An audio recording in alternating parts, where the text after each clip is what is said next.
चरगा के लिए हमने लिए हैं ये साबुत मसाले।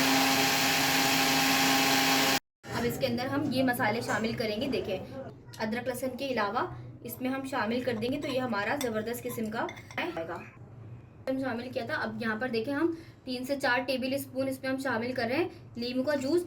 4 टेबल स्पून यहाँ पर हम इसमें स्पून दही आपने बहुत ज़्यादा इस्तेमाल नहीं, इसमें से मैं इसको हाथों की मदद से मैं हाथों का ही इस्तेमाल करूँगी। यहाँ पर देखें चम्मच और शामिल कर लो